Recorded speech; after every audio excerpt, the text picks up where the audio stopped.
I am. Let's talk the headlines. And on the headlines, President Buhari vows to uphold democracy in Africa. Still on the headlines, lawyers in Chad to appeal persecutors. Also on the headlines, WHO declares African malaria deaths stabilized. And on sports, FIFA rejects Algeria's appeal against Cameroon. And now the news in detail. President Muhammadu Buhari has reaffirmed the commitment of the continent. He gave the assurance on Wednesday in the course of a one-day state visit to Guinea-Bissau, giving words of encouragement to the people of the country for standing with the democratically chosen administration of President Omar Embalo against threats by undemocratic forces. The president also welcomed the conferment of the country's highest national honor, the Amilcar Cabral Award, upon him and the naming of a major street in Bissau, the capital city, after him. The president then encouraged the people to also get on to with their president, as well as work towards Nigeria's reinforcing with cooperation with Guinea-Bissau. For his part, the president of Guinea-Bissau praised Nigeria for always standing with them in their 20 years of service. And away from that story now, let's give you more stories, bringing you the story of the fact that the Independent National Electoral Commission, that is INEC, has reappointed its secretary, Rose Orieran Anthony's term, with effect from December 7, 2022, in accordance with Section 8 of the Electoral Act 2020. This was contained in a statement made available to newsmen by the National Commissioner and Chairman of Information and Voter Education, Festus Okoye, in Abuja, the nation's capital. Rose Orieran Anthony is the second female secretary of the commission and the first to have her tenure renewed with vows, as she appreciated that the vision, the determination of this commission and aspirants.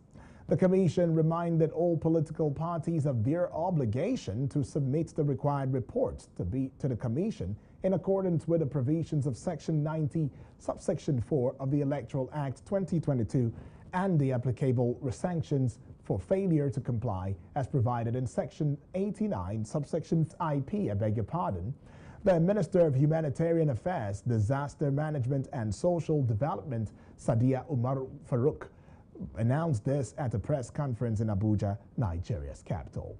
The minister, who was represented by the Department of its systems to eliminate all anomalies and prevent similar occurrences in the future. The minister further noted that in a bid to ensure transparency and accountability in the implementation of N-Power investment programs, the ministry has over time involved other government parastatals, security agencies and civil society organizations, that is the CSOs, in monitoring and compliance checks across the 36 states of the country and the FCT.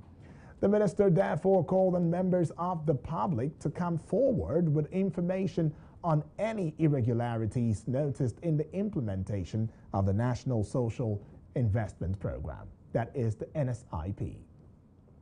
To yet another story, a federal high court sitting in Abuja has dismissed the case challenging the All Progressives Congress, that is the APC presidential candidate Bola Ahmed Tinubu, as a presidential candidate in next year's poll. Bayo Onaogunuga, the Director of Media and Publicity of the APC Presidential Campaign Council, confirmed the dismissal. According to the statement, in the last couple of weeks, the courts had dismissed cases brought against Tinubu by the opposition, including Action Alliance, that is the AA, for being frivolous, lacking in merit, and abuse of court processes. Justice Murtala dismissed the case for being speculative after APC counsel Julius Ishola had urged the courts to dismiss it with heavy cost for wasting time. The latest case is the fourth case to be dismissed by the courts. When we return, new parts of West Africa, looking at into Ghana and every other state within the West African region, will be coming right up. Don't go away.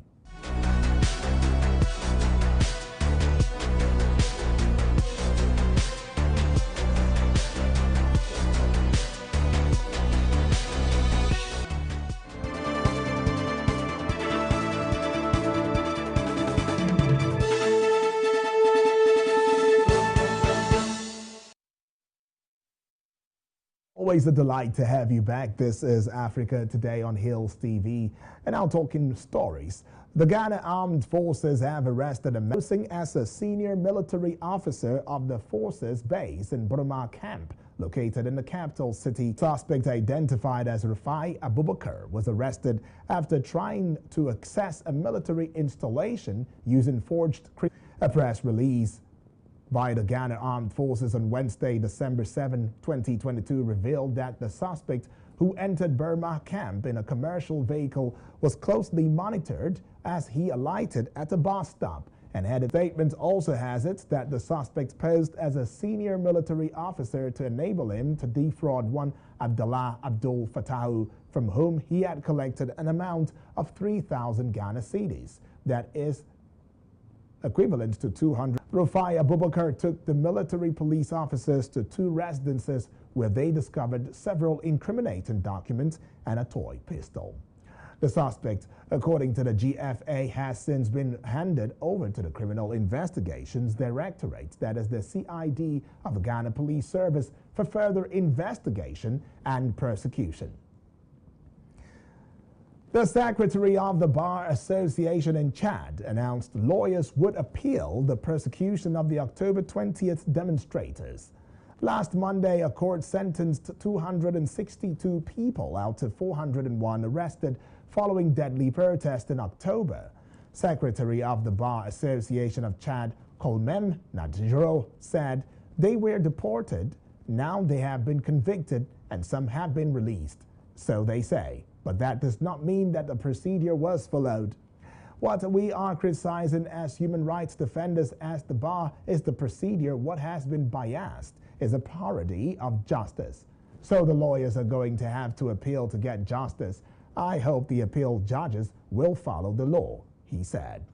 Around 50 people, including 10 members of the security forces, died when police opened fire on demonstrators in the capital, in N'Djamena, and several other cities on October 20th, according to an official toll.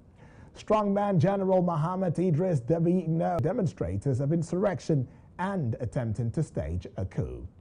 We now move to other parts of Africa.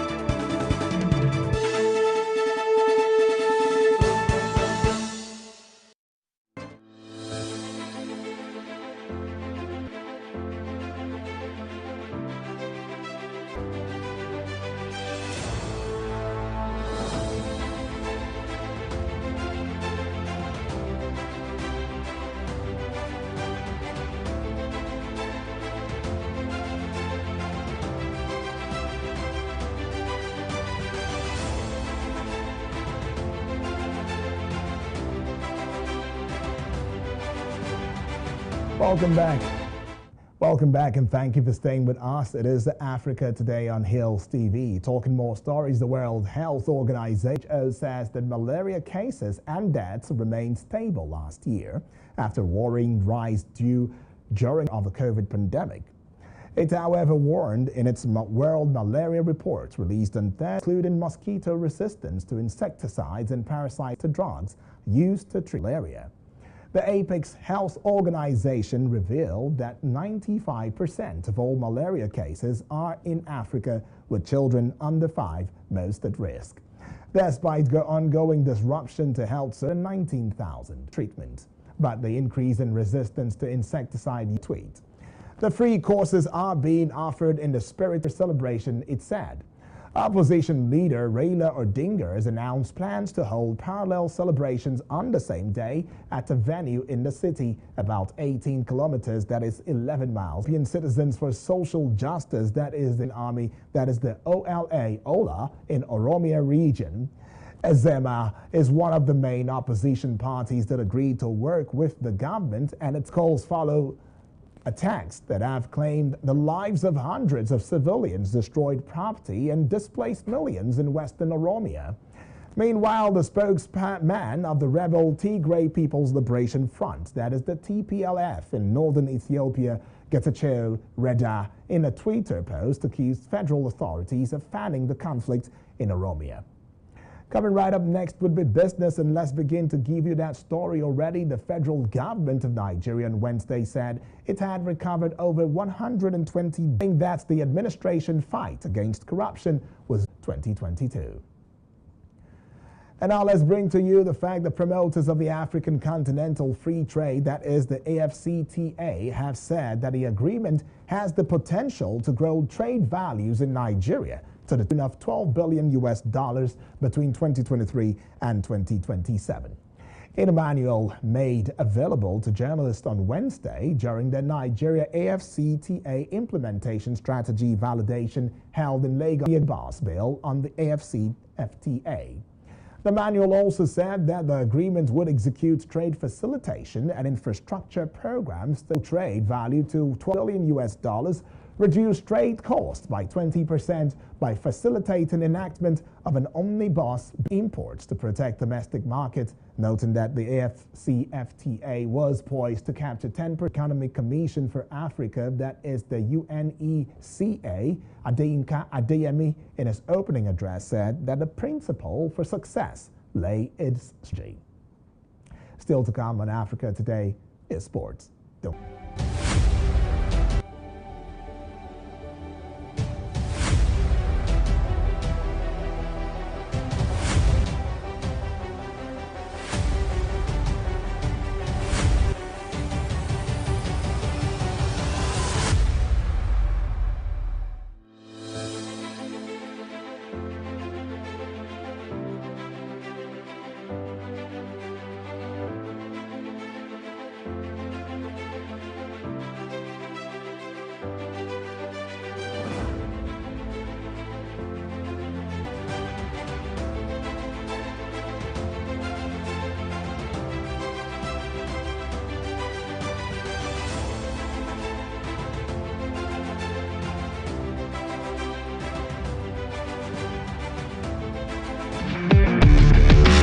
$146 gold, Zamfara last. And on the day 7 of the ongoing National Sports Festival NSF in Asaba, Team Delta retained their early and strong lead on the medal table at 3 p.m. on Wednesday, with the host state's medal tally totaling 275 medals, 146 gold, 78 silver, and 51 bronze. Reports showed that Bayelsa and Edo states replaced each other on the table, with the former moving up second while the former dropped to second. This came after Bayelsa's massive gold haul on Wednesday.